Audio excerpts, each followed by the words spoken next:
Good evening and welcome to Transistance, your weekly examination, conversation, and sometimes frustration with events going on around the world that intersect with the transgender and transadjacent community. I'm one of your hosts, Genevieve Bergman.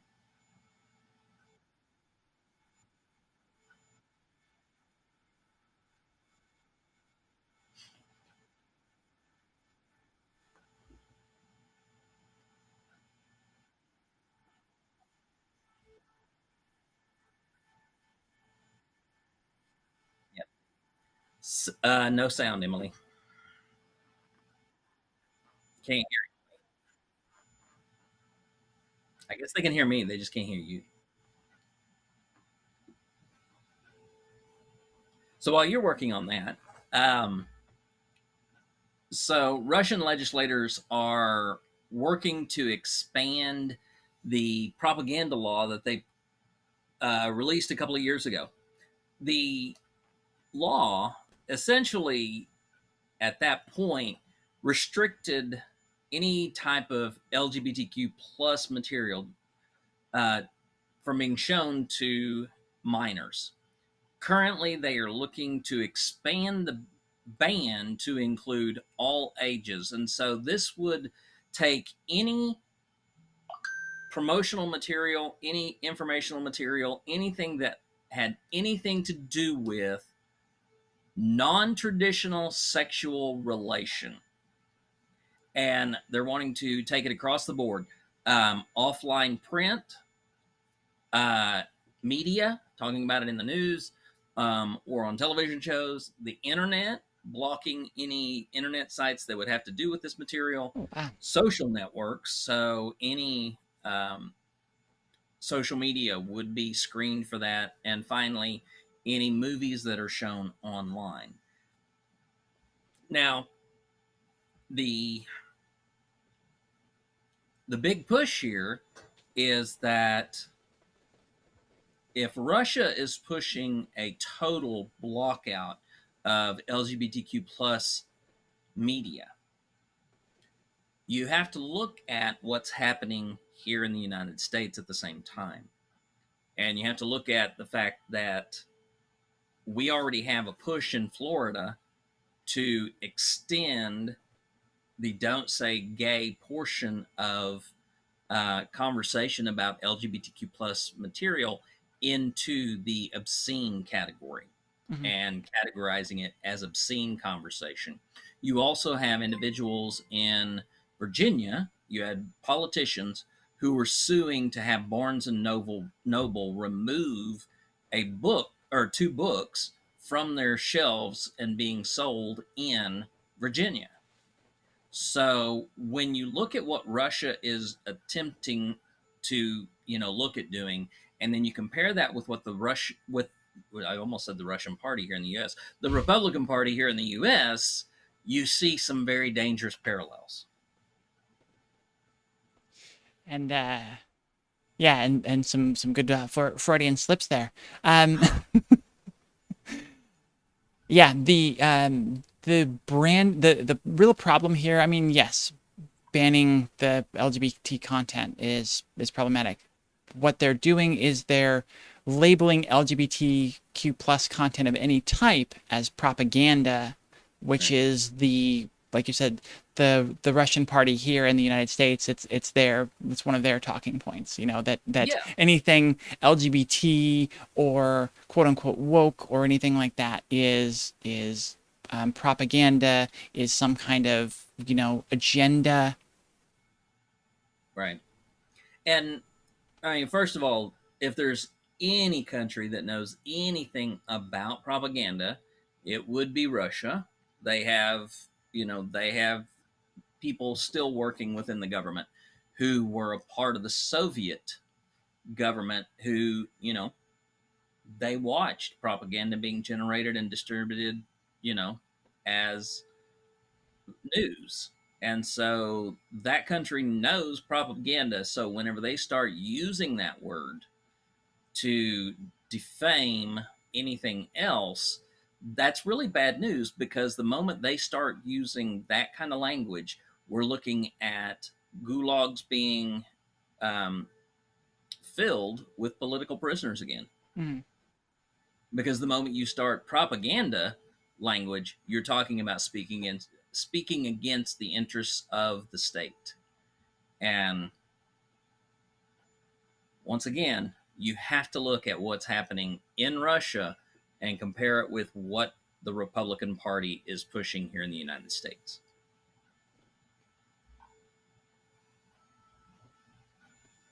Next up, Republicans are petitioning to force the House to vote on federal anti-trans legislation. What's going on here?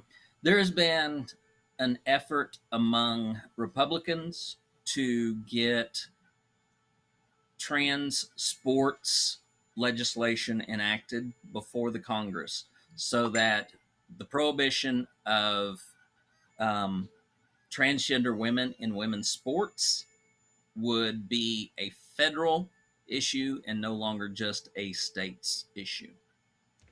It's just so interesting and ironic, the things where they're like, no, the state should be able to determine everything, and then when they're like, no, since this is banning people and limiting their rights, we want to make sure it's a federal issue. Right. Yeah, absolutely. I mean, and consistency has not been a part of the program. It was not written into the agenda for impacting laws and, removing Roe v. Wade and writing all of the trans legislation that's been written. Consistency, logicality, none of that was taken into consideration. It was just like, can we make everybody scared of these people enough to get them to act?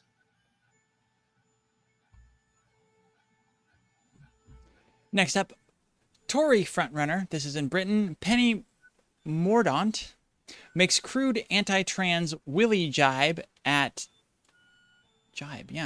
leadership launch. It's interesting that was the word. What's going on here? I thought it would be jab, but yeah, it is the word jibe. Well, a jibe is verbal jab. So Penny Mordaunt has been relatively noticeable among the Conservative Party in the UK as an LGBTQ plus ally. Mm-hmm. She has been, a part of helping out with trying to, make a little bit of room within the Conservative Party for recognition of LGBTQ plus rights. Recently, though, she has changed her tune. She is talking about, she's backing away from especially trans rights. And that's where this jibe comes in. She said, well, I think somebody had asked her about her stance on the war on the woke. She said, well, I think we should be talking about the cost of living. I think we should talk about healthcare. But let me deal with the issue that is floating in the background there. I think it was Margaret Thatcher that said that every prime minister needs a willy. A woman like me doesn't have one. And then later she was asked to define what a woman was in the Telegraph. She said, I'm a woman. I am biologically a woman, and I can tell you, Chris, that if you have been in the Royal Navy and you have competed physically against men, you understand the biological difference between men and women. So she has sort of reversed course on her stance on the inclusion of transgender people within LGBTQ plus issues. Mm-hmm. But one of the things that really kind of has made people sit up and take notice is the fact that at one time she was in support of the Gender Recognition Act that would expand the inclusion of transgender people. But now she's walking away from that and said she had never supported the idea of self-identification as a, transgender person. That she disagreed with the clamor to separate the gender recognition process out from healthcare. So, she's pushing the idea that she was never in support of these things when the history seems to support otherwise. Mm-hmm. And Thank you, Em.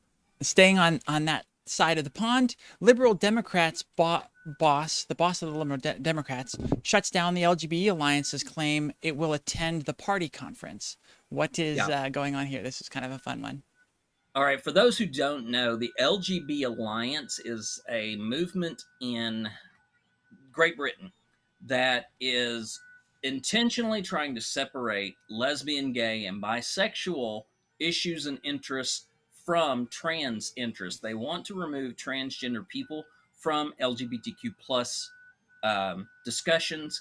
They want to reemphasize same-sex rights and not have to deal with the process of getting transgender rights move forward. So on July 8th, the LGBT Alliance had announced that it was going to attend all of the Liberal Democrats' party conferences in the UK. Um, they said that they were delighted to announce that we'll be running a stand and fringe event at the Lib Dems annual bash. Looking forward to some open and productive conversations about LGBT rights and representation. And then CEO Mike Dixon for the Liberal Democrats said, "This is not correct. To confirm, you do not have a stand or fringe at Lib Dem conference. I have checked with the team and there has been an administrative error." So basically, the CEO of that group has shut them down very publicly and said, no, you don't got nothing. Ember, is it a good thing to separate? It depends on what side of the line you are on. If you believe that lesbian and gay rights and representation, as well as bisexual representation, has been damaged by the focus on transgender people, such that rights and representation for lesbian and gays has been diminished, then it would be a good thing to separate. If you look at it and say all queer people need to stand together and fight of these issues, then it would be a bad thing. Mm-hmm. But I'm not going to make those decisions for people. I'm going to let people choose for themselves whether or not that's good or bad. Well, but we've seen in recent time here in the U.S. that separating into different factions isn't helpful, because the thing is that the people that are coming for our rights are coming for all of ours. They started with the abortion rights for women, and we were saying that that we need to fight for those rights and keep those, because that's body autonomy. When it comes to medical procedures, and that's going to affect trans people. And now they're coming after trans folks, and then the next thing they're going after is gay marriage. And so I feel like separating them, it's fine. You can do whatever, like you can focus on whatever group you want to individually, but if you completely pull them apart and only focus on your own thing, you're very short-sighted and missing the fact that we're actually all tied in together as a minority and as the non-ruling class, right. And our rights are in danger collectively as a group. So to separate is just really short-sighted. The problem with the LGBT Alliance is they're actively anti-trans. They support things that single out trans people and some of these bans and things like that. So it's not just a matter of separating and just saying, well, our needs are different than the trans people. It's not that they're attacking trans folks and actually supporting the people who are attacking us. So it's a very different issue. So, Ember, that was Emily. She is my co-host. And basically saying that it's not helpful, but I would take it one step further. Any concentration of any group of lesbian, gay, and bisexual people on only centering LGBT rights and representation is setting trans people in a position where they are even more marginalized and much less have much less traction within the political sphere, because we are not a significant portion of the population. When we are 1.7% of the population, and those are according to the most liberal statistics that we have, 1.7% of the population, we don't have a voice in politics. We don't. I mean, we have what? Um, we have one member of Congress who's trans, I think. Um, we have like 6 or 7 states that have trans representatives within their state government. We don't have a voice. So we're not a threat to anyone. But because conservatives conflate gay, lesbian, and trans as all the same thing, because they are targeting us, they are necessarily going after same sex relationships and same sex rights. They don't separate trans from gay people. To them, trans women are just gay men who like to dress up. And we all know that that is such an oversimplification that it's not even accurate anymore. Um, but for many of these people, even within the lesbian and gay community, they look at trans people as being a step backward for gay rights.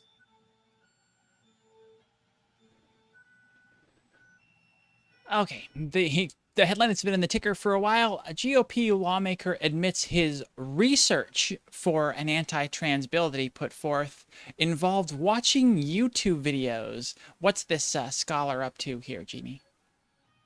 Representative Gary Click from Ohio has been, you're welcome, member, has been working very hard to introduce legislative material that would ban gender affirming care for transgender minors. And a member of his constituency, Cam Ogden, who happens to be a transgender person, had an interview with Representative Click. And in the course of that interview, Representative Click came right out and said, while it was being recorded, that his investigation, his research into transgender people and trans affirming care only included secondary sources. He did not talk to any transgender people. He did not talk to any transgender youth, and that is who he is targeting. So he pushed the very target of his bill out of the conversation. Then, in the course of the conversation, made it very clear that transgender people are basically just masquerade, that we are not actually, you know, living a life of something. We are just masquerading at something. And at some point, there will be an opportunity for all of us to detransition. In addition, he said that people are obsessed with saving transgender people in all sorts of ways other than actually helping them be who they are, which means looking at transgender identity as a pathology that needs to be corrected through psychiatric help. And that right there is the most dangerous statement in the entire thing that this representative said. Because when they go to talking about, we actually need to get them the help they need, that is an instant flag to say they want to move toward the forced medicalization of transgender people that includes detransitioning, removing them from their identity, if not just fully um, forcing them into institutions. Mm-hmm. And of course, that's definite. That's definite talk of conversion therapy and support of conversion therapy. That's what that line takes us down. They are supporting. So far, we have seen Republican Party's agendas that include um, reinstating conversion therapy and not preventing any laws that would limit conversion therapy, which, by the way, most conversion therapy is religious in nature. It is not agnostic in nature. Secondly, we have seen them working to to create civil means by which people who transition can physically punish, I mean, financially punish those who were a part of their transition in the first place. So, what we are seeing is an incentive for people to detransition after conversion therapy. Mm-hmm. And for those who do not convert, for those who do not detransition, there is the language is written in such a way that institutionalization and forced medicalization is very possible. Terrifying. All right. GOP congressman blasted for mansplaining what a woman is to a woman. This is a fun and ridiculous story. What's going on here, Jeannie? So, first of all, right now, part of the Republican talking points for the election cycle is the question, what is a woman? And they are asking anyone and everyone within either moderate to progressive or leftist groups to define what is a woman. And if you cannot pass the litmus test of being able to provide the perfect answer to what they want, which is an adult human female or an adult female human, that is the only answer that they want. So, Mm-hmm. Representative Andrew Clyde was talking with the National Women's Law Center president and CEO, Fatima Goss Graves. And this was during a House Oversight Committee hearing. So he asks her the question, or requests of her, I was hoping that you could define what a woman is for us in this committee hearing. So now what I'm going to do is I'm going to go into the dialogue that happened between these two. Goss Graves said, well, as the president of the National Women's Law Center, you can imagine I say woman a lot in my day job. Clyde cuts her off. Okay, so I'm just asking for the definition. So what I'll tell you is I am a woman. That's how I identify. But I wonder, however, if in part the reason that you're asking me this question is that you're trying to suggest that people who don't, he cuts in again. I'm simply asking the question and I simply want an answer. She responds. So I think it's actually really important to be very clear here that there are people who identify as non-binary, and about 5% of, he cuts her off again. Okay, we're not going there.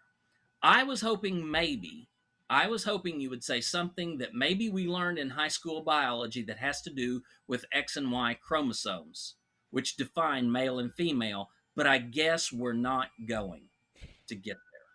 She replied. No, because we're adults who've made it past high school. We have education beyond that. We have greater understanding than you did in the 70s when you were taught this basic, stuff that they were just trying to get a basic idea across to people without nuance, without, the subtleties and all of the stuff, because it's very complicated and it would take an entire college course to get through all of it. So exactly. She was basically censored out at the end by stating, I don't think that that's the legal definition. He cuts her off again and says, I have another question for you, and basically closes off all of the conversation, the back and forth. Now, as I said, yeah, Ember, this is why you would get those questions. As a person who shows progressive leaning position, conservatives are out here jumping on everybody to say, what is a woman? What is a woman? What is a woman? And if you do not answer it correctly, an adult female human, then you are invalid in any conversation point from that point forward. Mm-hmm. The really interesting thing is that the definition of woman as being an adult human female is correct. The thing is that they're focusing on woman when actually what we're talking about is the definition of female. What does it mean to be female? Because yes, woman is very simply, it's an adult human female. Because if you're not an adult human female, you're a girl.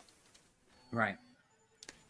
basic, super easy, yes. And it's sort of answering the question with a synonym. Like, female is pretty synonymous with woman, but with the one distinction that adult, right?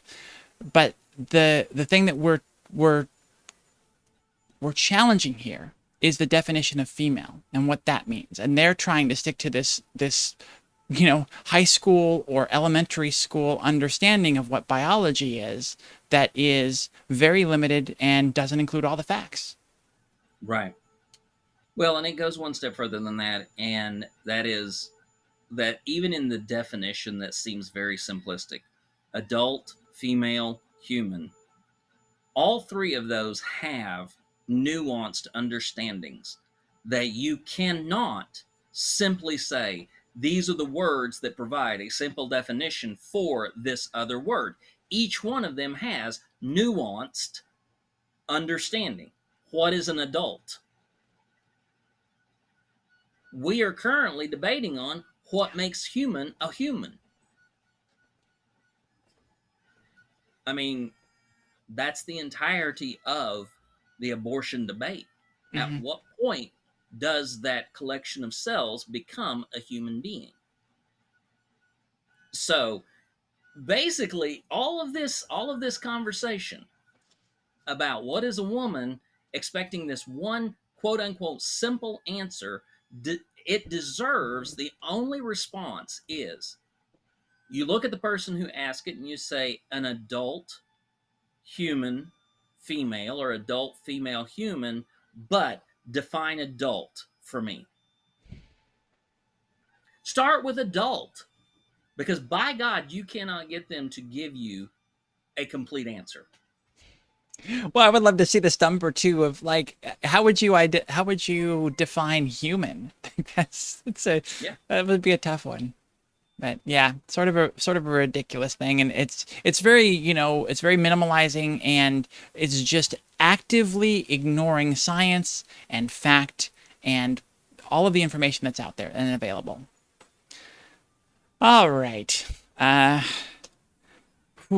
move on to this wonderful human here. Republican Matt Gaetz accuses bisexual woman of redefining bisexuality, essentially by challenging his incorrect or incomplete definition of it. What's going on here, Jeannie? I don't know. I've seen this interaction, and I'm still having difficulty sorting all of this out. So I'm going to toss this out, and we'll see where everything falls. Sounds fair. Matt Gaetz was in a conversation with the Human Resource Coalition, I think. Now my brain just completely futzed out on that. But speaking with a legal director for the HRC and a woman who is out as a bisexual woman, Gaetz states, if a woman is with men and women, then they're bisexual, right? So he sets the tone by asking this definition of bisexuality as a woman who is with men and women. All right. Warbelow says, that is not true, sir. An individual who is attracted to people of both sexes, both men and or male and female, is someone who's bisexual. They can be in long-term monogamous relationships. And this is one of the things that's happening with bi-erasure right now, is that bisexual people who are in a committed long-term monogamous relationship with one person, that's what monogamous means, but they're in that relationship with a person of the opposite sex, there is bi-erasure that's saying that person is not bi, they are hetero. But anywho, going on, Gaetz responds with, I don't ask this to be dismissive, but you're saying that lesbian women are also capable of being into men? Warbelow answers, that's not what I said. I said that bisexual, and here's the thing, Um, he at no point allows her to give a proper definition of anything. Surprise. Yeah. So it was never about, trying to understand bisexuality. At the same time, Gates has been arguing that queer people should oppose abortion so that more people will be forced to carry pregnancies to term and gay couples will have more babies to adopt. This is the disconnect from reality that is within the Republican Party right now, and Matt Gaetz deserves a place within the dastardly duo, um, so which would be the terrifying trio, but he does not have any clear, um, there's no clear understanding of what they're even talking about.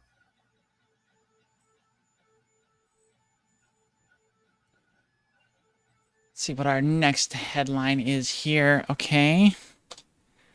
The House passes bills to codify Roe and protect interstate travel for abortion care. Is this the one that we believe is going to be overturned when it hits the Senate? Absolutely, this is not going to make it into full act. Um, the the House has tried to kind of build a hedge of protection around Roe, also around interstate travel for abortion care, and the Women's Health Protection Act would codify the Roe decisions.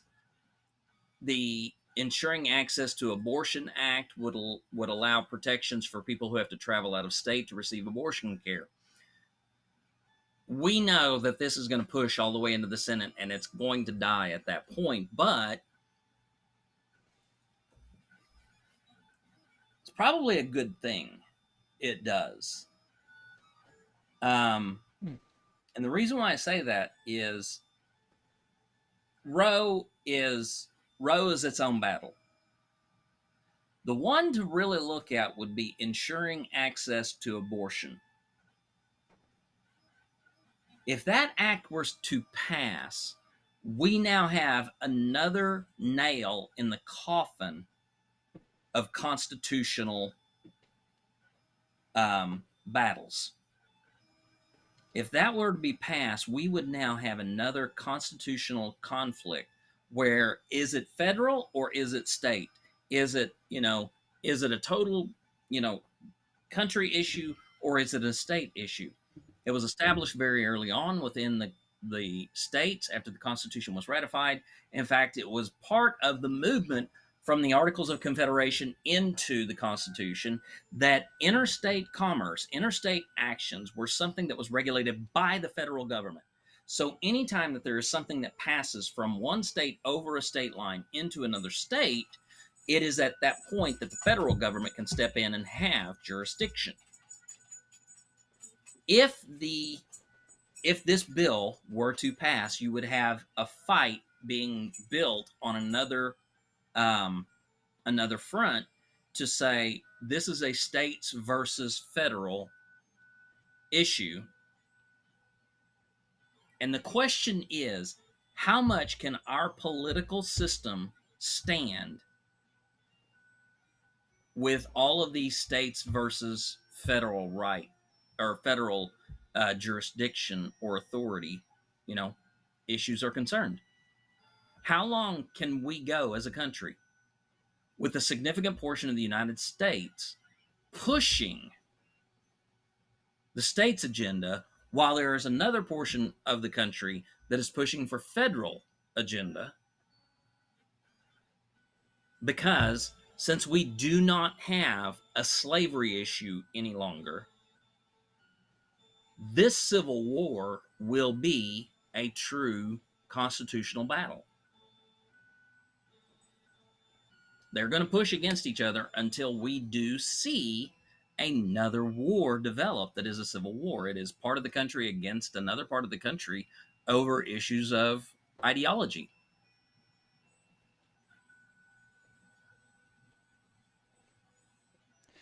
A Trump-appointed judge has blocked Joe Biden's executive order protecting trans rights in 20 states.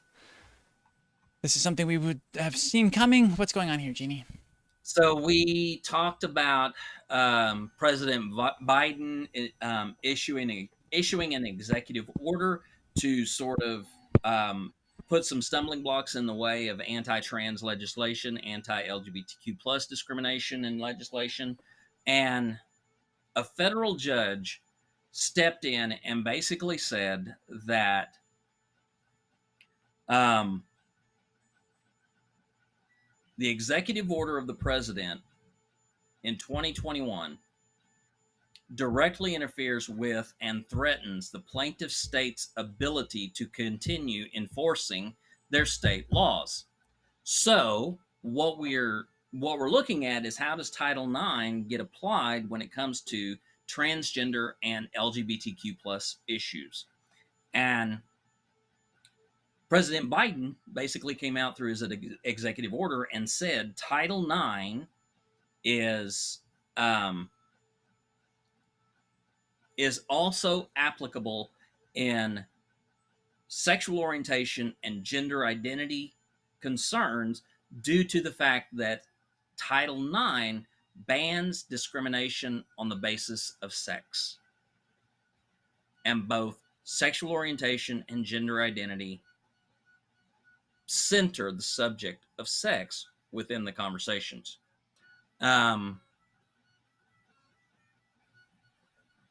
States states are basically saying we should be allowed to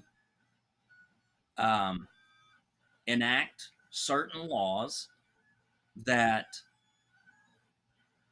do not favor transgender students in schools to receive a certain type of treatment. And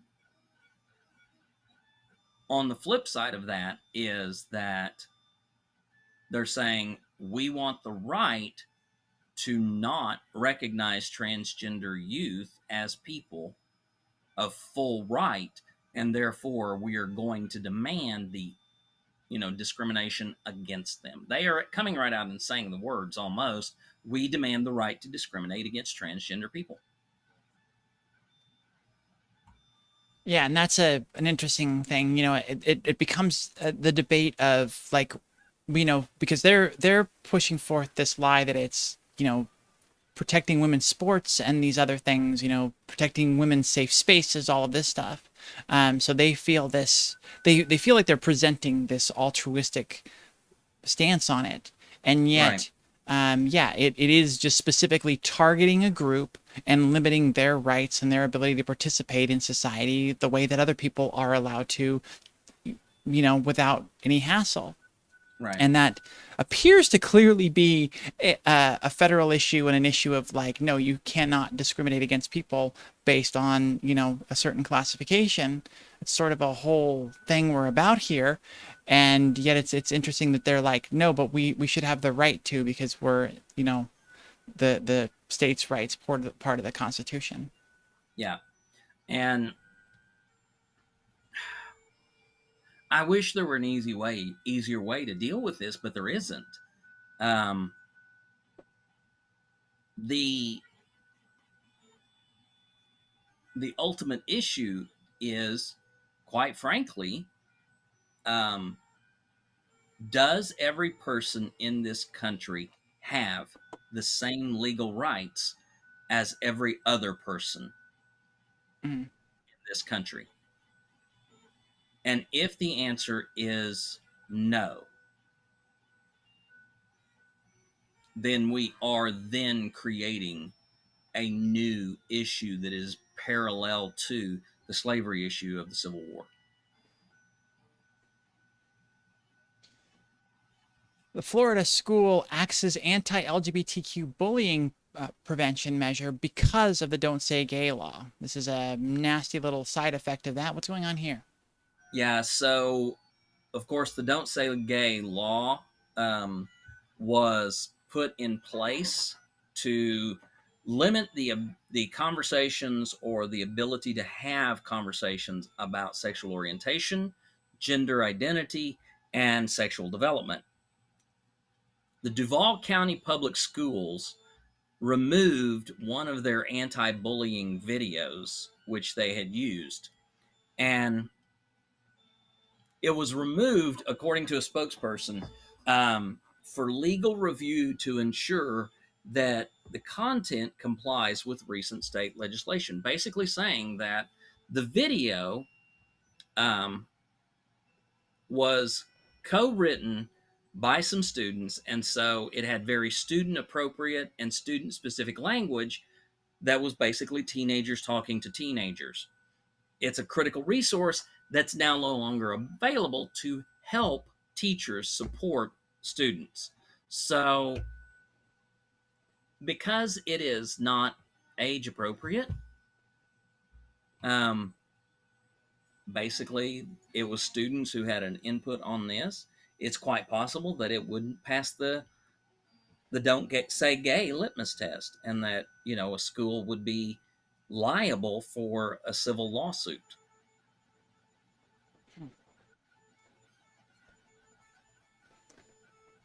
Okay. All right, moving on then. GOP congressman sued for implying opponent is gay in vile campaign mailers. Putting forth this lie that the person is gay because of a photo. It was. I read through this article. It's pretty underhanded and pretty terrible, especially when you get to the underlying meaning of this. What's going on here, Gene? Yeah. So over in Arizona, Representative David Schweikert sent out a mailer to, basically the people in his jurisdiction, in his, district. Now, the interesting thing here is that Representative Schweikert is sending out this mailer against his direct opponent, a Republican,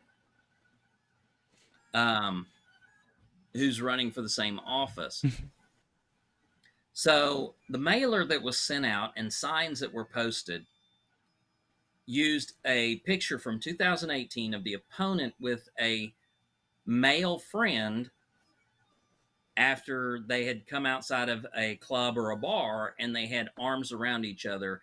And the caption underneath says, "Elijah Norton isn't being straight with you." Now, Norton is the opponent of Representative Schweikert, but you first of all have two people who are being outed in a public mailer by a representative. That's the underhanded part. Part one. Sadly, there are no rules in this. When it comes to campaign propaganda, there are no rules. But when you are outing someone as gay in an environment that is very anti-LGBTQ, and Arizona it has a couple of nice queer oases, but for the most part, it is an anti-queer state. It leans in that direction. And this is essentially, stepping into a place and saying, you know what? This guy and his partner are gay, so why don't you go ahead and just open up, attacks on them? We know this happens. We know that this is part of the mode of operation at this time. And so you have someone who's a public figure, and then an individual who was a friend of theirs. So this is nasty stuff. This is nasty stuff because you have a politician using power and influence to target individuals for social and political violence. Well, and there's just so many problems with this. The first one is the representative, the opponent is not gay. The person in the photo with him is gay. It's a gay friend of his, and so that person is outed and has been called out. Even though I guess in the flyer their face is blurred, like people have still been able to identify them. And then the basic underlying issue here is that it's saying that it's inappropriate for someone who's gay to be a representative. Yeah. Like it's saying that it's just incredibly anti-gay. It's not saying that, like, it's not about the fact that he's lying to the constituents. It's that it's the implication that he's gay, and that Right. that disqualifies him from being a viable senator. Yeah. And Absolutely. it's a horrible. It's all kinds of horrible, and the All fact that kinds it's a of lie horrible. just makes it worse. All right, let's go on to Florida. Pushes forward to ban gender-affirming care for Medicaid users. Hoy, what's going on here? So, Florida's Department of Health is now weighing banning coverage for gender affirming care through the state's Medicaid program. Florida Surgeon General Joseph Lombardo had recommended against providing medical care to transgender youth if it involves transitioning, which included social, medical, legal. If it involved any type of transition, he said it should not be allowed. Now, the Agency for Healthcare Administration released a report last month saying that gender affirming care for any patient should be classified as experimental and investigational, and recommended not allowing Medicaid to cover such care. If the state adopts the recommendation, that means that Medicaid would no longer be able to cover puberty blockers, hormones, hormone antagonists, gender affirming surgeries, or any other procedures that alter primary or secondary sexual characteristics. Would that also include gender-affirming mental therapy, mental care? That's where things get really dicey, because mental care is not necessarily coded, such as if you're in therapy, it's not coded separately for trauma therapy, family therapy, or Gender therapy. gender therapy. It's basically just therapy. But if we begin to see state run Medicaid branches cutting off access to gender affirming care, it is very likely that we will see private insurance beginning to cut off access to gender affirming care coverage. And in that sense, Medicaid is just insurance covering the care. Private insurance follows the path of Medicaid. So when we look at this, we should be very alert. Any state that begins to talk about tweaking the Medicaid program to not cover gender affirming medical procedures, that is code for this is a movement to force insurance as a whole to stop covering gender affirming care. Mm-hmm. Yep, it's the erasure of trans care in the United States. All right, let's move on to a story that just absolutely breaks my heart. Iowa library closes after endless complaints about LGBTQ staff and book thefts. They have lost two presidents in the last, I think it's, is it 1 year or 2 years? A very short amount of time. It's a tragic story. What's going on here, Jeannie? So, the Vinton Public Library, which is a small town, it's in a small town northeast of Des Moines. was being accused by some of the local citizens of enacting a liberal agenda because they hired openly LGBTQ staff, they displayed LGBTQ books, and the the constant criticism, the constant badgering, the constant attacks on the library forced the library to basically just close its doors and then reopen for just a few hours of access. And it's, we're talking about a small local library. We aren't talking about some grand, you know, collection of LGBTQ writings from, the history of the world. We're talking about maybe a library that had 100 books total that, directly address LGBTQ issues. And yet it was, it's been targeted by these citizens in their community and told they're not allowed to have this in their community. Mhm. And yeah, it's just so sad that it's just sad that it I don't get the push. I don't get it. I don't understand it. Like, there are books out there for some people. You don't agree with them, you don't like to read them, whatever. Like, I don't get the whole, like, no one else should be allowed to. Oh, this book will help you feel better about yourself. Well, no, it shouldn't be here. You shouldn't be here. Mm-hmm.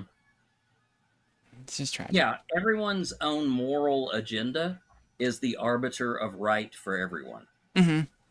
Yeah, and that that's the difficulty. hmm that feeling like you have the right to limit or dictate what other people can or can't do. And then on top of it, that fear that just because there are LGBT people in your area, like, that is a sign of some wave of some agenda, and like it's taking over, and it's just so scary. Right. It's like, wow, snowflakes, just like calm down. It's all right. These people exist. Like, it's cool. Yeah. So, oh, anywho, I'm getting a little off topic tonight. GOP congressman tries to win over LGBTQ voters now that his district includes Palm Springs. This is someone who has been very anti-LGBT in his voting and the things he said. And now that his constituency includes one of the gayest cities in the United States, he's changing his tone. Surprise, surprise. What's going on here, A Jamie? lot. So Representative Ken Calvert has been representing California's 42nd district. In his previous attempts to hold office and stay elected, um,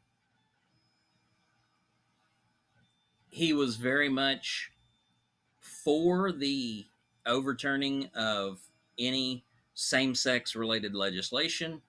Um, he was his staff was responsible for outing a rival back in 1994. And basically he's coming out and he's saying, well, that is how I was, but I'm different now. It's a different world. The fact that he was endorsed by Donald Trump after the January 1st or the January 6th insurrection, um, kind of, says, when did this grand transformation happen? Um, his justification: I've never had any animosity to the gay community. I come out of the restaurant business. For goodness sake, a lot of people who worked with me were gay. Um,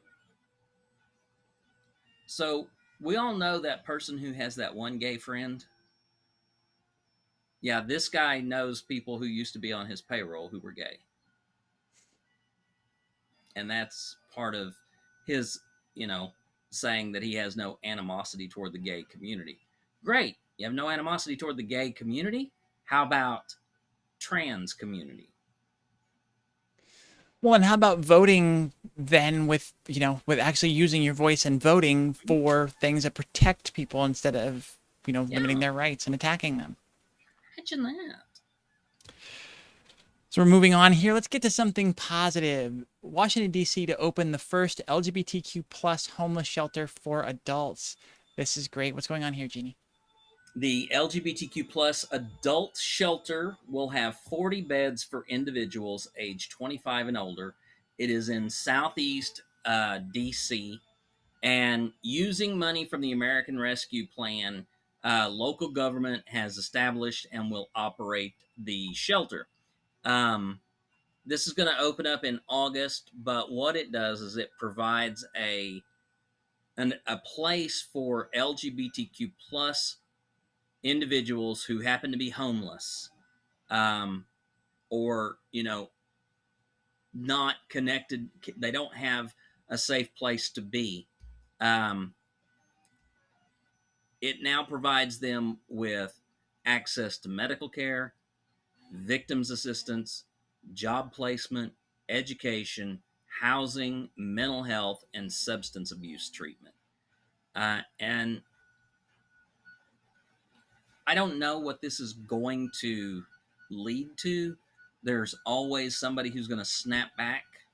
But this is a huge step forward because in many places, we know that LGBTQ plus individuals are not safe in shelters that are available now, especially ones that are run by religious organizations. Mm-hmm.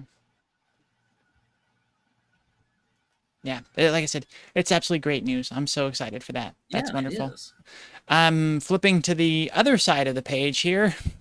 Let's get to our segment on the Satan's handmaidens, right? Let's go over to Marjorie Taylor Greene and talk about this one. Marjorie Taylor Greene stands up for two women's rights that don't exist. This Right. headline fascinated me, and I was so excited to get to this one. What is going on here, Jeannie? So Marjorie, again, out there on the alt-right conservative media news trail, said during an interview on the Rob Carson show that unlike the Democrats, Republicans support women because they want to force women to become mothers, even if it's a circumstance that they didn't plan. The very idea that women's rights don't matter anymore, which is what they say, referring to Democrats, Greene goes on, our stance for pro-life is we support women. We support their pregnancies. We support them being mothers. And even if it's a circumstance that they didn't plan.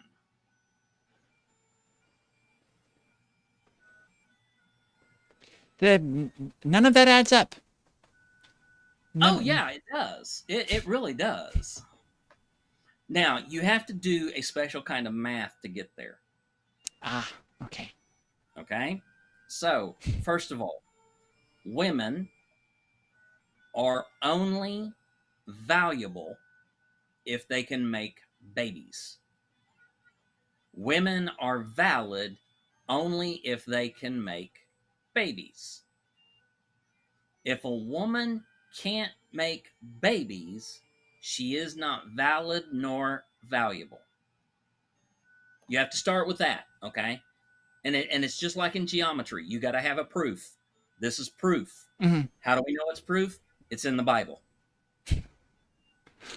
Okay? So we got a proof. Women are not valid, nor are they valuable unless they can have a baby.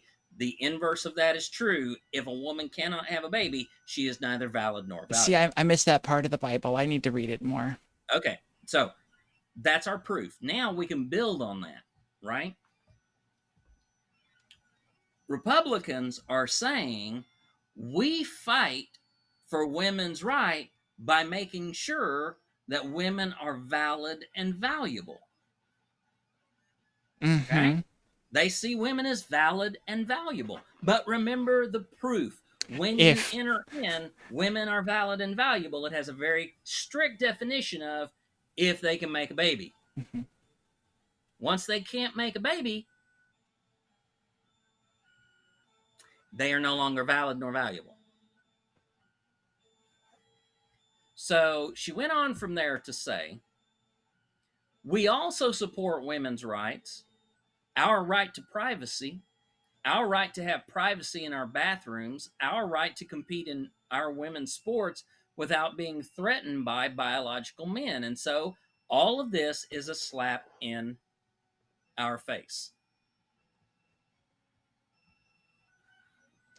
Which I have never once heard it put forth on the sports thing that in sports teams, if a trans person has a crazy advantage, then the team of cisgender women have an advantage.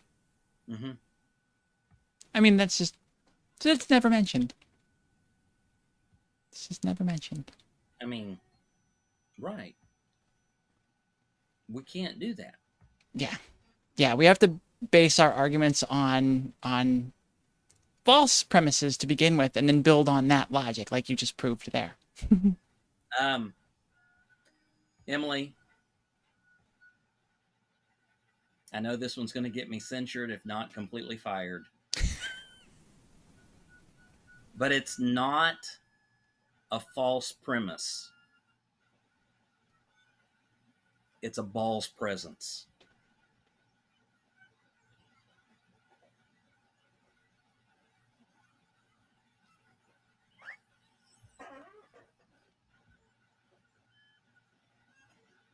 You didn't get it, did you?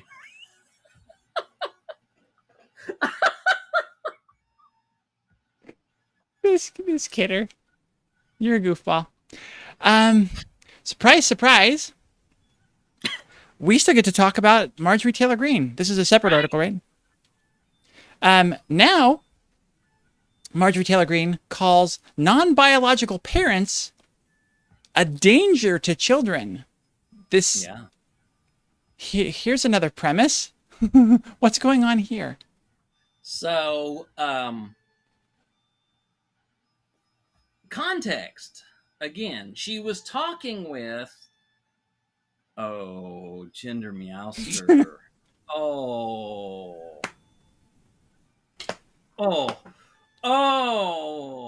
I am wounded. Meowster.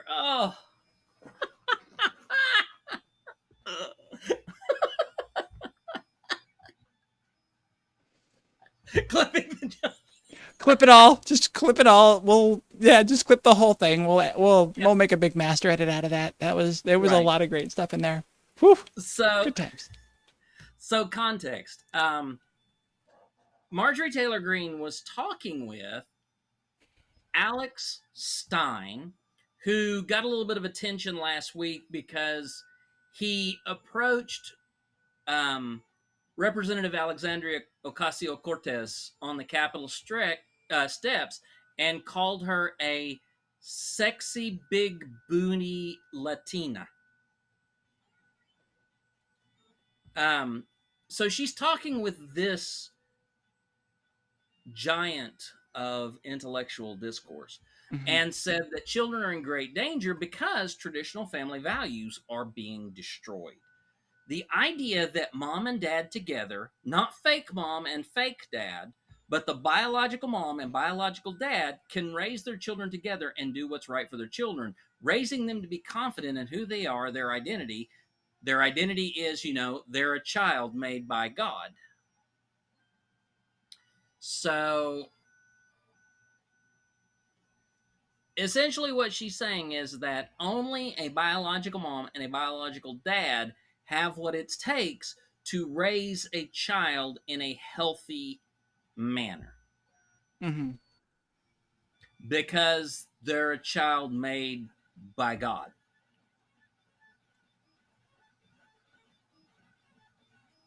So an adopted child is...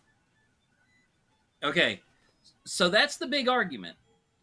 Are they talking about... Is Marjorie Taylor Greene basically saying that an adopted child cannot be brought up in a healthy and full way by adoptive parents, does it only mean because a fake mom and a fake dad, um, what does that apply to? But only the biological mom and the biological can raise their children together and do what's right for them because they're a child made by God.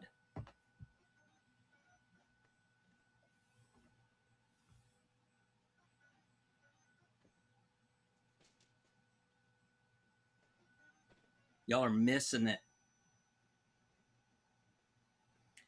The idea that a mom and dad together, not a fake mom, not a fake dad, but the biological mom and the biological dad are the only ones who can raise their children and do what's right for them because their child was made by God. God made their child. That makes them fake parents too.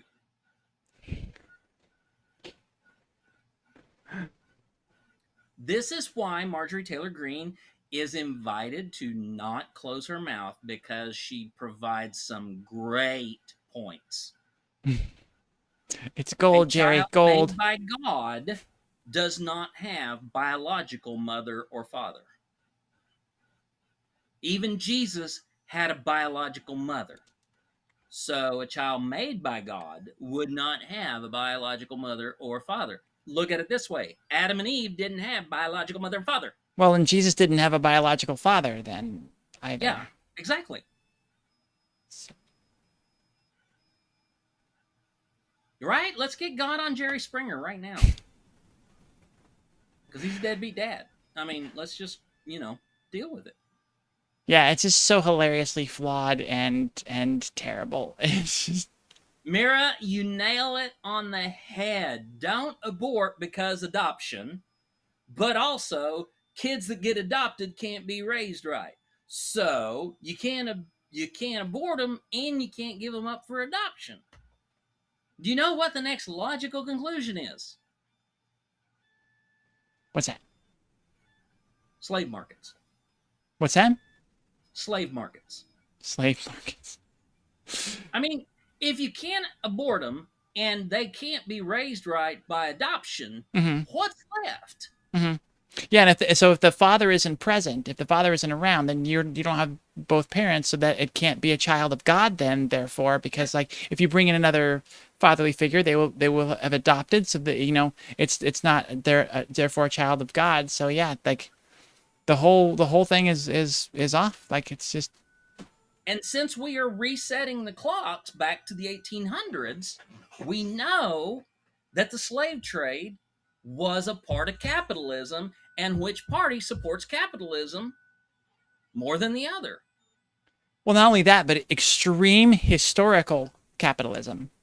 Yeah, extreme historical capitalism with no morality whatsoever. Nope. Huh. All right, let's see what we have next here. Families with trans kids are fleeing hostile states for welcoming ones. Not at all a surprise. I think this is a furthering of an article we spoke about last week. What's going on in this one, It is. Jeannie? And so we talked about Kai Shapley last week, who was that voice for trans kids in Texas, standing against the Senate. But we're also seeing that there are families moving from other hostile states to friendlier ones. Another family from Texas moved to Portland, Oregon in June, saying there are no good choices when the situation that these politicians have created is a nightmare. Let's see. In Alabama, a mother identified as Heather and her 15-year-old trans son are planning to move to Illinois. Some families have considered leaving anti-trans states, but they've found certain barriers. And, while they sympathize with those who are leaving, they are going to stay and fight. One mother of a trans youth said, "We shouldn't have to leave. Our rights shouldn't depend on our zip code." Um, Yeah. Hence the whole federal argument again. right. So I'm just gonna lay this out. Full transparency, 100%. So far, um,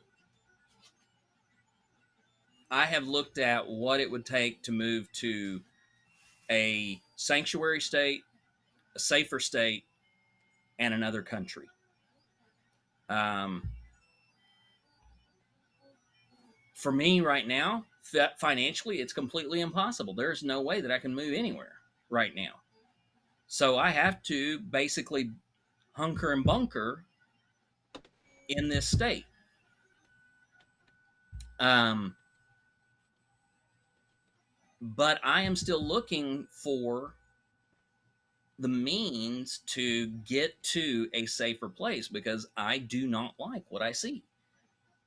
I'm much like these other families, um, who are very much, focused on trying to find somewhere safe to raise their kids. And the sad thing is that I'm an adult worried about myself. Mm-hmm. I mean, my son is 20 and he is definitely a part of the queer community. I am very concerned about his life, but honestly, I am concerned about mine. So it's a worrisome thing. Well, yeah, and the thing that they've been doing, these threats that they've made, luckily it's been blocked for the most part. But the threat is that not only, are we enacting legislation against your children and making your children feel unsafe, making other people feel like it's okay to to attack trans folks and including your children, but because you are taking care of your kid and raising him the way that you and your doctor and your child believe is right for them, in your own private home and your own private circumstances, they're threatening to take your child away from you and force your child into horrible circumstances. Yeah. And I mean, I don't think there's anything scarier for a parent. I don't think it's possible. No. And I want to just say, God, y'all,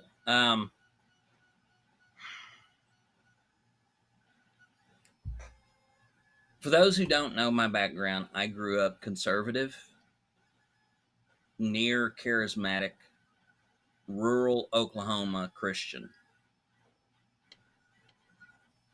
Um, I was raised on the tribulation. I was raised on the idea of the martyring of people of faith. I was raised on all of these images of the world hates Christians and will eventually come for us. And then Jesus is supposed to come back, and people are going to get stuck, by the rapture and are going to have to live out these terrible, events in these final days. One thing that is always a terror to these people is that their children will be taken away from them. The right to raise their children as they want to. In fact, the great irony of the Alliance Defending Freedom, of Focus on the Family, of the National Resource Council or something, I can't remember what it is. But anyway, one of the great lies that they tell is that they are for parental rights. And what is the one thing that they attacked in Texas very first off? They attack a parent's right to determine for their child.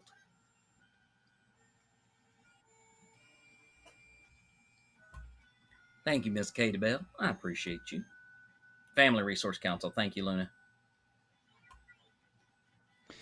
All right, let's go ahead and move to something a little bit more positive. It's not necessarily positive. It's not positive, but it's just It's funny. ridiculous. It's funny. It's ridiculous. Yeah, and sometimes we just gotta laugh at the ridiculous to keep moving forward here. Let's see this one. Oh, wrong one. Montana rejects new library logo because it looks like a pride flag. This is one that I need to find and bring up for y'all because you need to see this. Jeannie, what's going on here while I look that up? All right, so the Montana State Library Commission had paid an ad company $130,000 out of the foundation money to pay for a new design. The full contract for the design and its rollout is $292,500. A new logo was commissioned that featured several rays of different colors and is predominantly blue, which was supposed to represent learning information and sharing it. At the commission meeting last month,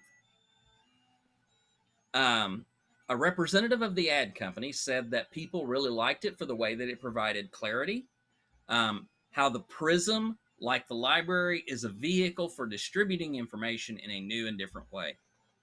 But several of the commissioners brought up that the colors were reminding them of the rainbow and a pride flag. I think there are two things you can say today to set off a firestorm in the area of information. One is a rainbow and one is misinformation. The logo's colors were intended to symbolize information being trumpeted outward with no allusion to the LGBTQ plus community. Commissioner Robin Scribner said, I do have to agree with the rainbow. She said she had nothing against the pride flag, but I do believe that Montanans possibly could see that because I did. And I'm a regular Montanan, so I believe that. I think it can be seen that way. So basically what she just said is that most Montanans, regular Montanans, good, hardy Montanans, do not know what the fuck a prism is. Isn't Prism that place where you send all the bad people? Yeah. Prism is where you send them criminals. It's got some colors in it, and they're like, oh my god, that must be gay. That's hilarious. Yeah, absolutely. That logo is right on par with a man putting his arm around another man. Like, just so gay. Yep. So gay. So gay. Inappropriately gay. All right. So which Dublin is this that we're moving on to here? Let's talk about this. Dublin Island. Dublin trans and intersex pride sees huge crowds line the streets demanding an end to violence. Another positive story. What's going on here? I know, right? Two positive stories back to back. What the hell was Jeannie doing? Oh no! How did you find positive stories just to begin with, right? Well, notice they're kind of spread out. Montana to Dublin, Ireland. It's kind of spread out.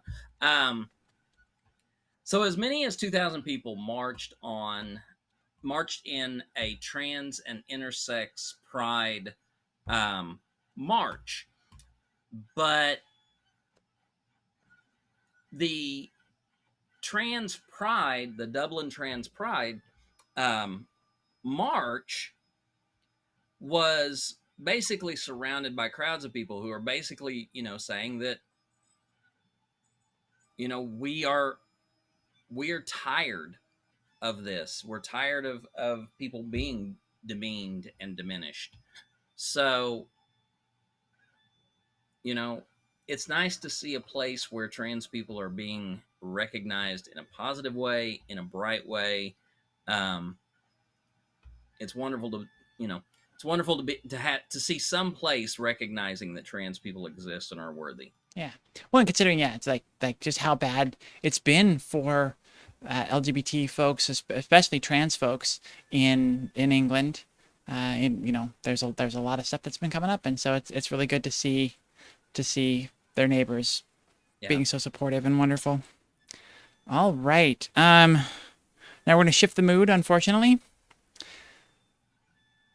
My sister died after 1,023 days on an NHS waiting list. This is the reality of the trans debate. Who is the voice that this headline is spoken from, and what's going on here, Jeannie?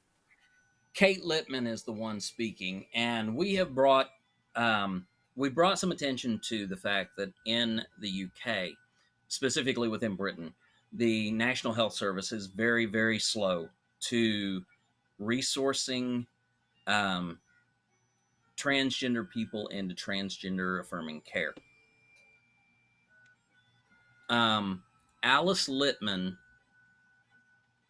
at 20 years old, committed suicide because the health system did not allow her access. Um, the article that we're reading from is basically um, just a letter of statement, from the sister and saying, you know, this is why she died. She had been on a waiting list to receive gender affirming care for 1,023 days and then had not yet had her first appointment. She sought medical support for her transition with her GP in September of 2018, but was not referred to the Gender Identity Development Service, which works with patients under 18, until nearly a year later. The argument was the GP advised her that waiting to receive health care was not such a bad thing because, as the GP said, people often change their mind about transitioning. Often. Where are they getting these stats? Yeah. It's interesting. I say that, and then I think, I have interviewed some folks who have put a pause or have, taken a step back for familial reasons, basically because they don't have the support network and the people in their family and their job and around them that support them. And so they make the decision that, well, maybe this isn't a good idea for me right now. Maybe this isn't a good idea for me. And then they'll back off of it. But it doesn't change their need to do it. No, it doesn't. Not at all. So we know that 1 to 3% of trans individuals detransition. So we're 1.7% of the population. 1% of our population to 3%. So we'll go with 3 just to be, the most liberal. 3% detransition. And most of those who detransition, after being interviewed and talked to about why they are doing that, it has to do with societal pressure to do so, not an internal arising feeling of themselves. It is societal pressure to conform, not a feeling of gender what the fuck would we even call it? Gender rephoria? I don't know. I mean, how do you go from gender dysphoria to euphoria and back and realize that back was the right one? So is it a rephoria? Is it a do-overphoria? I mean, I don't know what it would be called, but for most of them, I mean, Merce is saying that, most people who do detransition still end up being gender diverse in some way. Did I ever get a chance to bring up the YouTube video that I came across that was basically anti-transition because someone, it was, provided by somebody who had detransitioned? And the reason that they had transitioned in the first place was they were sort of pressured by their doctor. They had been really messed up and molested and emotionally abused as a kid, and the doctor sort of misinterpreted that and kind of suggested they go down the gender transition route, and they went that way and then realized that no, and they got good therapy and all of that, and then they detransitioned, and they're using that as a reason to say that nobody should have transition care. Right. It's just another one of those like, well, but you're not trans, you never were.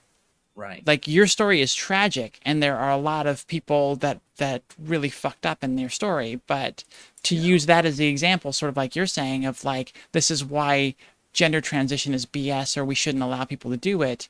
It's just another one of those really false and flimsy arguments. Yeah, it really is. Oh, this is the one that just gets me burning beyond all things here, folks. Let's jump into this one as I change the headline here. Walgreens employee refuses to sell condoms to a married woman, citing his faith. This is what's coming after the Roe v. Wade thing. And Jeannie, what the actual F is going on here? So here's the thing. This is in Wisconsin.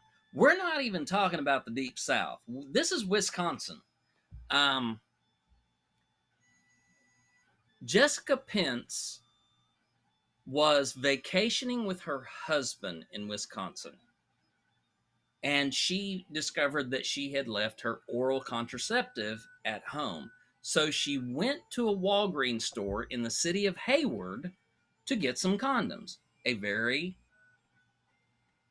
rational and reasoned response to not having an alternative form. When she got to the checkout and she put the condoms up there, the clerk told her, "I can't sell those to you." And she said, "Huh?" He said, "We can sell that to you, but I will not because of my faith." And the woman said, "That's none of your business." And the clerk responded with, "Well, I'm sorry, that is what my faith demands." And she replied, "You're not sorry."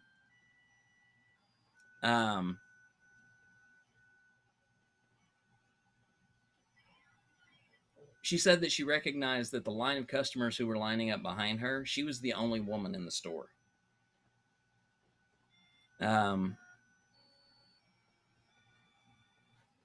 Another customer followed her out when she left. And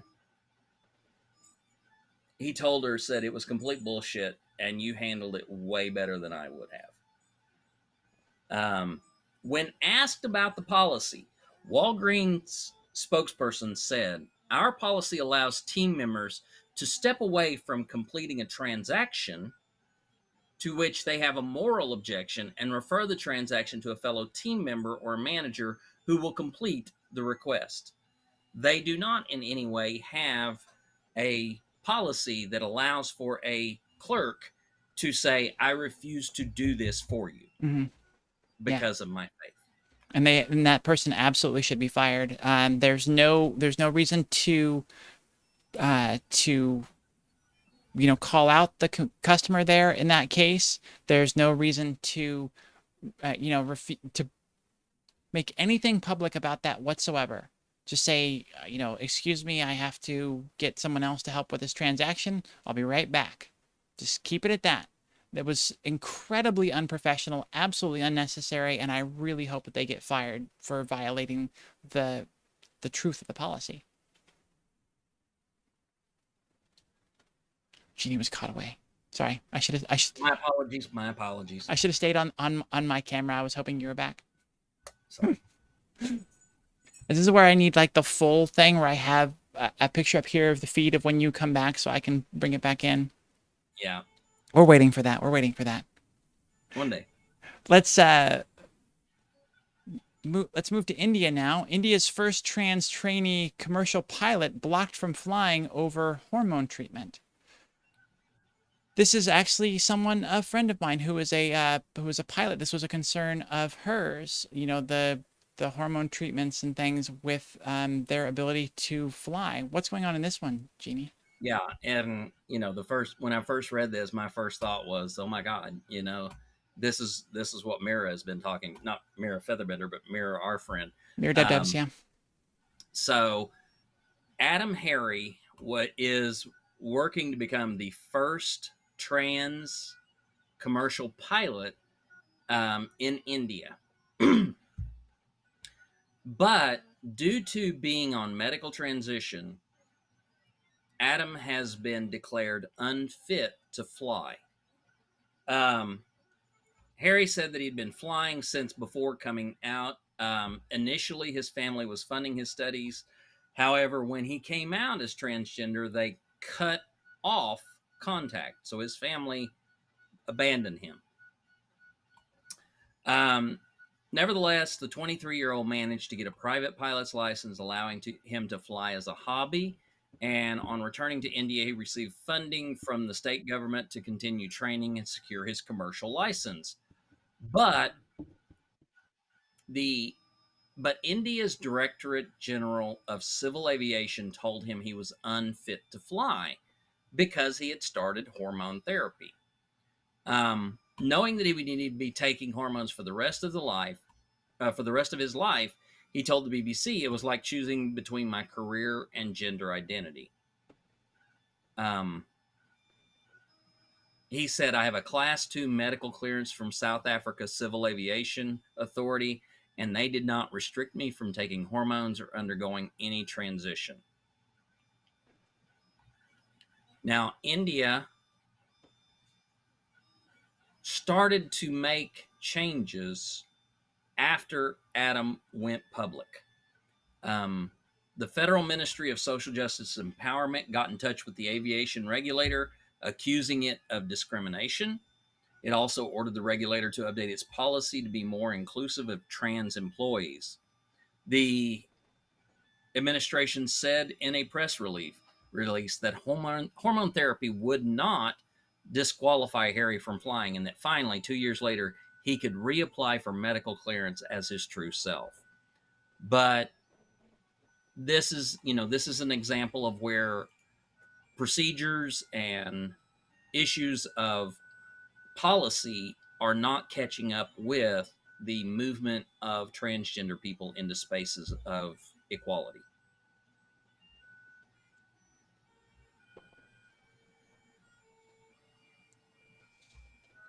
All right, moving to entertainment, Raven-Symoné's sitcom debuts Disney Channel's first ever transgender character. What's going on here, Jeannie? Yeah, so Raven-Symoné has come back to sitcom television through the Disney Channel, and she has they have, I can't remember if Raven came out non-binary or not. That I absolutely do not know. I don't know. I don't know either. So, anyway, I'm going to go with they. Raven-Symoné has a new series on Disney Channel called Raven's Home, and in the 15th episode of the 5th season, it began to feature trans actress Juliana Joel as an influencer named Ncaa. Thank you, Mercedes. I hate to say MRSA because that just sounds bad. But on an Instagram post that was written by the writers, Juliana Joel, and Nori Reed, they had this to say. Mercedes, thank you very much. I appreciate that. I think I may have created the first ever trans character for the Disney Channel. I grew up in Christian County, Kentucky, a rural community that wasn't the most hospitable to me as an Asian and closeted queer kid. Like many kids across America, I loved coming home from school and turning on the Disney Channel, a wonderful escape from the challenging environment I was living in. Growing up as a young queer person, I never got to see my own experiences and identity reflected back to me on the TV screen. This unfortunately provided a very clear message: this world isn't for you. I cannot fully articulate what it means to me personally that now a young queer person in rural America can pop up on the Disney Channel and witness a funny, nuanced trans character that they can relate to. And I pray in my heart that they hear the very clear message: you belong in this world and are included. Thank you to Jed Elenoff and Scott Thomas for being all in. Early on in the room, they looked at us staff writers and said, if there are any queer characters you have in mind, we are here for it and we support you. So I think it's just fabulous to be able to see that Disney in some ways, is trying to create space for representation. Yeah, that's just wonderful. I'm so proud of Disney to hear that after the stuff that we went through with Florida and things like that, where it's like they're just showing support for LGBT because they got caught and people are pissed, but it's just like this is actually putting the money where the mouth is type of stuff. Yeah. That's great. Very fun. Just a little side note, typing in here on the side, just of put in Juliana Joel, and the thing that pops up in Google, of course, is Juliana Joel before, because of course that's what everybody's gotta know. Yeah. All right. This one is we can file under the wonderful irony. Anti-gay manosphere pastor accused of multiple gay sexual relationships. What's going on here, Jeannie? Jesse Lee Peterson is a Los Angeles based pastor, online radio host, and really does focus on the manosphere, the idea of men's rights, incel groups, organizations that promote the fact that men are suffering at the hands of women, and gays and trans women are stealing manhood. So radical right-wing Catholic site Church Militant broke the story in June with a 30-minute video featuring interviews with men who were accusing Peterson of making sexual advances toward them, as well as another individual who said that for roughly 10 years they were sexually involved.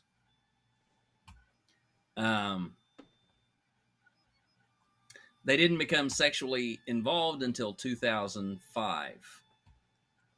But again, there's also no proof of any of this. It is all the hearsay of the individuals coming forward. All right. So Rosa. take it with a grain of salt, but it's not a story we haven't heard before, right? The Right. vehemently anti-gay person who is eventually discovered to be gay or finally comes out and changes their tone. It's just so sad, those people that are fighting against their own identity. And so they go so hard into like, no, it's wrong. It's his quote was, homosexuality is the spirit of the devil infecting people. Yeah. And it's tragic. Let's go over to some social media news and find out what's going on here, as Facebook and TikTok are failing to protect LGBTQ users. GLAAD report finds. What's going on here? So this is probably one of the this is one of those things that should be added to the Captain Obvious commercials.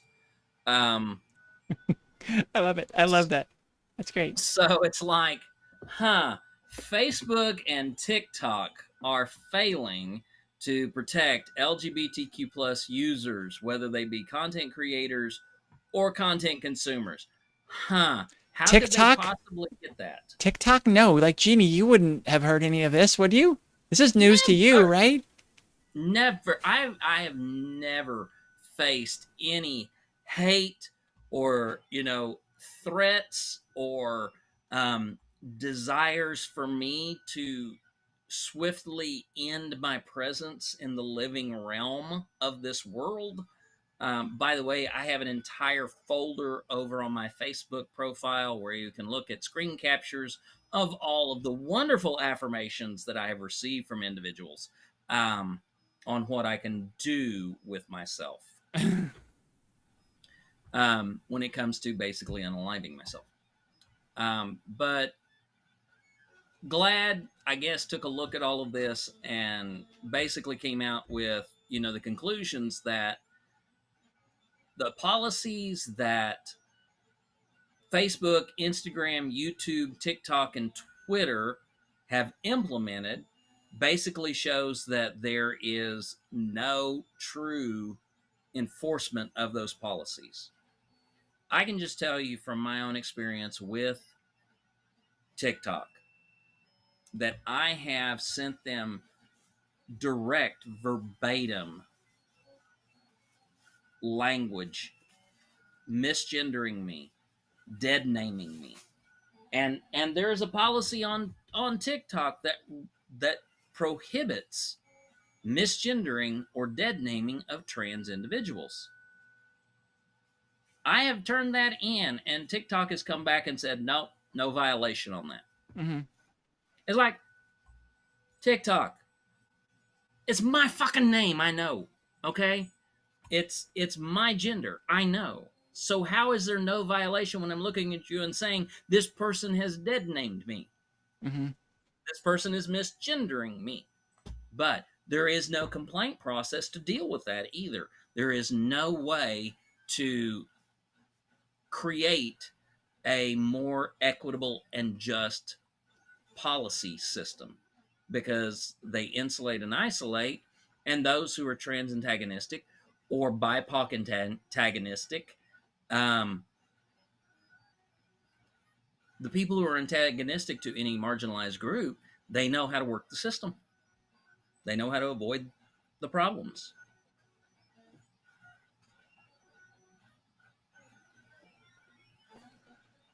I'm finally getting to my first Instagram fight with somebody over comments. So Excuse me. I'll have to report. I'll have to report tomorrow on how that goes. Let's go ahead and jump over. I guess I'll take this one then. As J.K. Rowling walks back support for far-right anti-trans troll Matt Walsh. Surprising to see someone like J.K. Rowling wanting to distance themselves from somebody who is of an equivalent level of problematic and as far as being anti-trans. Let's dive into this one and see what's going on here. Oh, look, Jeannie's back. Jeannie, you want to take this one?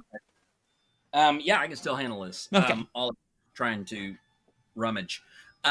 So last week we talked about a Twitter exchange between J.K. Rowling and Matt Walsh, wherein basically, Matt Walsh and J.K. Rowling were just having a round of patting each other on the back for all of the great things that they've done to support and push gender ideology out into the light, showing the world that, this is a false narrative and that transgender people are just ruining the world for everybody. Well, J.K. Rowling was commented at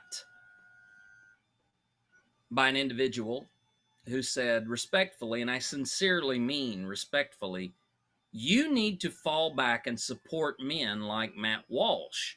You're not built for this conflict. The failure and cowardice of men got us into this mess. Matt is standing up. You need to support him. Men have to fix this. Which, by the way, if there is one thing you could possibly do to drive a feminist to the point of something not healthy for you, go ahead and tell a feminist that a man needs to fix something. So, J.K. Rowling responded with, respectfully, I've been facing down the punch and kill TERFs brigade for a while now, and not once have I thought, what I really want is to hand this over to a man who thinks feminism is one of the worst things to happen to Western civilization. Referring to Matt Walsh. Like many women on the left, I despair that so many self-proclaimed liberals turn a blind eye to the naked misogyny of the gender identity movement and the threat it poses to the rights of women and girls. Walsh's film undeniably exposed what many leftists are scared to, but a shared belief that women exist as a biological class and water's wet and the moon's not made of cheese does not an ally make. I believe women are susceptible to certain harms and have specific needs, and that feminism is necessary to secure and protect our rights. Walsh believes feminism is rotten, and his default appears to be denigrating women with whom he disagrees. He's no more on my side than the shut up or we'll bomb you charmers who cloak their misogyny in a pretty pink and blue flag. So somehow, J.K. Rowling managed to put us and Matt Walsh in the same pot of crazy. It's great. It's great. They can just bend and tweak logic to whatever they want, can't they? They can just twist it and do whatever they want with it to make their argument valid. Yeah. Well, Mercedes, I mean, there's a real valid reason why J.K. Rowling doesn't speak on issues like Roe v. Wade, and that is because she's British. She doesn't want to dip her fingers into the craziness of those American politics. Those American politics are just horrible. They are so uncivilized over there in the States, and why don't they just let people, do the way that she, anyway, but yeah, that's really, the bigger reason is that she's not going to lower herself to mess in Yankee affairs. I think you missed on the accent there a little bit. That sounded more Australian than British. That was for you, Rosa. Moving on. Piers Morgan slams Franklin Graham for calling gay people sinful. What's going on here? Mostly, Piers Morgan is a moron. Okay. I thought I'd get the commentary out first. What's going on here is that Franklin Graham was on Piers Morgan's show. And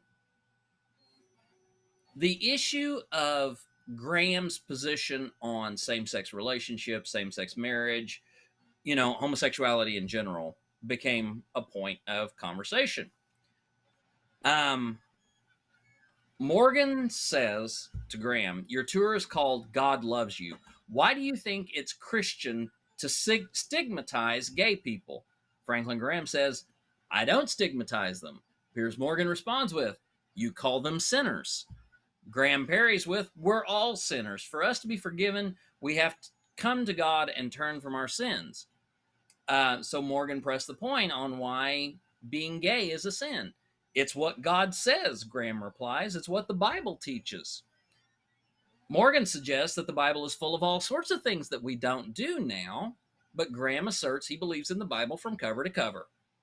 The Bible has stuff in it that would be absurd today, Morgan continues. No, Franklin Graham says, I believe the Bible to be the Word of God. So, Piers Morgan says, we should still be stoning people in the street. Would you do that? Would you allow adulterers to be stoned in the street? Graham says, Jesus straightened that stuff up with the whole woman caught in adultery and go and sin no more conversation.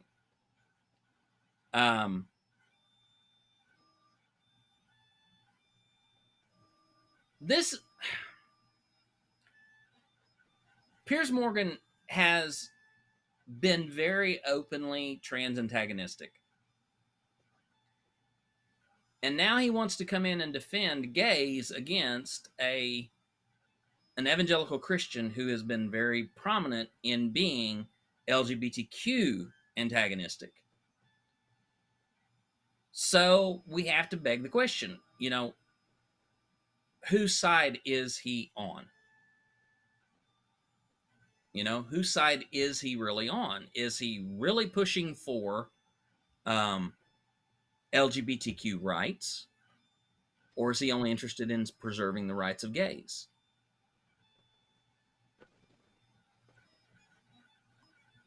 Franklin Graham is just like anybody else.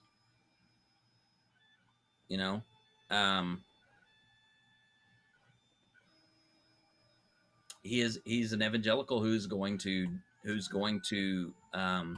make LGBTQ plus people into as big a monsters as they can be.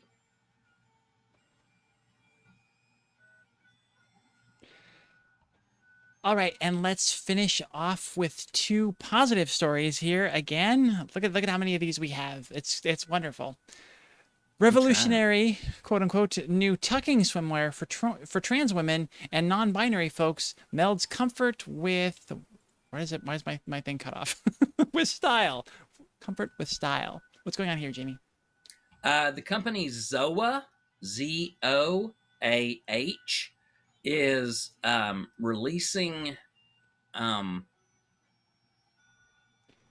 clothing that now provides trans women and gender non-conforming individuals a comfortable and confident tuck whenever they're wearing materials, and they're doing it through, fabrics and those type of things.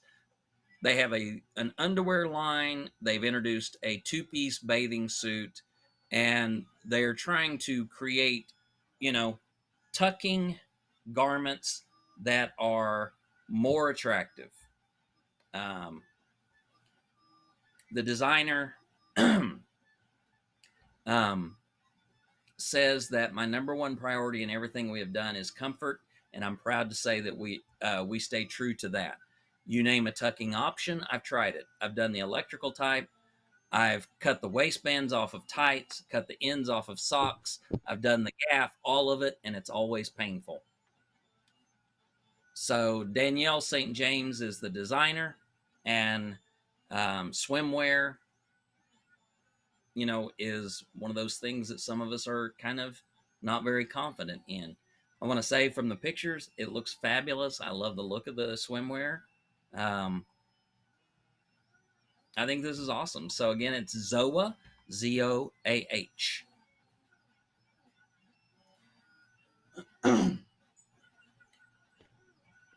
Let me go ahead and post that link in the chat there. Let's see. Did it go? Nope. Hold on. One more try.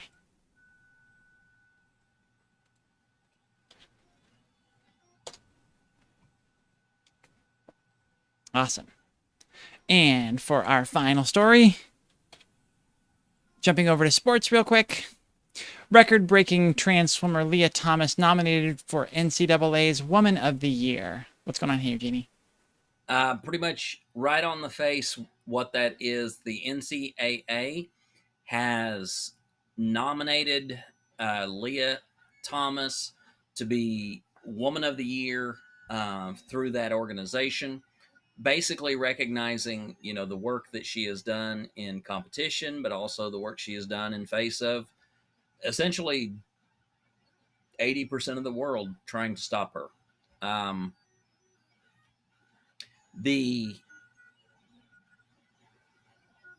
Of the finalists, or of those who have been selected, they'll go through the nomination process. Finally, in January of 2023, they will announce who their pick is for Woman of the Year. But when Emily and I were talking about this in the pre-show, Emily brought up a really powerful point, and that is, what are we doing about trans women who are a part of a women's team, and their unfair advantage is applied to the entire team? And that's an interesting argument that I don't think we've been talking enough about. If a transgender woman brings a winning advantage to a women's team, is the entire team going to be sanctioned because of that individual's unfair advantage? The reason why I think this is super important is, how many times did the Chicago Bulls get targeted because they had an unfair advantage in the name of Michael Jordan? Mm-hmm. How many times has the United States women's gymnastics team had an unfair advantage because of someone named Simone Biles? We have exemplary athletes, cis and trans. But if we are going to start zeroing in on individuals because of their unfair advantage, then we need to level the playing field for all players and anyone who has an unfair advantage due to skill, due to training, due to experience, due to biological benefit. Anyone who has that should be disqualified. Yeah, Michael Phelps is another one. Well, one of Michael Phelps's past girlfriends, I love the article we covered about him, and her bit on that is that, yeah, he's been proven to have physical characteristics that are unfair advantages. Like he can physically, the way his body metabolizes oxygen in his blood, he can go longer between breaths. Yeah. He has, and I forget what it is. It's something about I think it's like basically the length of his arms and legs. There are other things that are just natural advantages that are, I mean, if you want to look at it that way, they're unfair. Yeah. And this brings up a great intersectional story that Lady Luna shared with me this past week. The Olympic Commission, the International Olympic Commission, has reinstated the gold medals to Jim Thorpe that they had taken away from him originally. If you don't know who Jim Thorpe is, Jim Thorpe was an amazing athlete in the first part of the 20th century and competed for the United States at the Olympic Games. Now, Jim Thorpe happened to be an indigenous person. That was not why he was disqualified from his gold medals that he received. He was disqualified because he was a professional football player. They just now reinstated his gold medals after almost a century, even though the United States basketball team, the United States Olympic basketball team, said it's okay for us to have professional players on our basketball team. Jim Thorpe wasn't even competing in football in Olympics because it's never been a sport Mm-hmm. in the Olympics. But in the track and field competitions, he won gold medals and he was considered to be unfairly advantaged. Mm-hmm. And so they stripped him of his gold medals, but they have recently restored that. Well, and the thing that's really important to remember here, I mean, that's great, and I'm sorry to jump off that so quickly. That's really good news. I appreciate that. Going back to Leah Thomas, though, the thing that I want to make sure that people aren't forgetting here is that Leah Thomas competed completely legally. She met the requirements that were set forth by the NCAA about transgender folks. It wasn't that there weren't policies out there. There were policies in place that she fit into. So she competed completely legally in everything that she did. She was not, outside. There was nothing that was, there was no wool pulled over anybody's eyes. It was all above board. It was all above board. You can decide Yeah. that you can decide after the fact that there's something else that you need to re-examine, and you can change things after the fact, but you can't take away what she did and the legitimacy of it. Right. And that's one thing that I think kind of gets lost and really upsets me is that she followed all the rules. Yes, we can change things. That's whatever that is, and whatever your whys and your rationale is. You have to give her credit for following the rules and being Yeah. within that. Absolutely. And that's the point. It's a matter of people, and that's why I brought the Jim Thorpe issue in. She played by the rules. She did what she was supposed to do. She competed as she was supposed to. Jim Thorpe, the exact same thing. Yet both of them are being penalized because they proved to have a better ability. They are able to prove that they have a superior ability. Mm-hmm. It took 100 years for Jim Thorpe, an indigenous person, to be recognized for their ability. So, are we just going to ignore for the next 100 years what trans athletes are doing right now just because they present an ability Mm-hmm. better than others? It's I feel like we have an unwinnable argument here. There is no way that we will ever be able to prove that the physical advantage that a trans person has over cisgender women is not because of the fact that they were born genetically a certain way or received a certain amount of hormones for that gender. Like there's just unless they received puberty blockers and never went through puberty that way, it's going to be impossible to fight that. You can never prove that they don't have any kind of advantage. There are studies that the military has done that says that after 2 years, a transgender woman doesn't have any physical advantage over a man. But I just don't think that you're ever going to win that argument. Yeah. And so I don't think so either. I don't think it's ever going to be allowed because misogyny is a human condition. And bigotry, xenophobia, all of these, misogyny, all of them are a human condition. So until we can figure out how to fix the human conditions, we're not going to see the end of this anytime soon. yeah. All right, y'all. All right, y'all.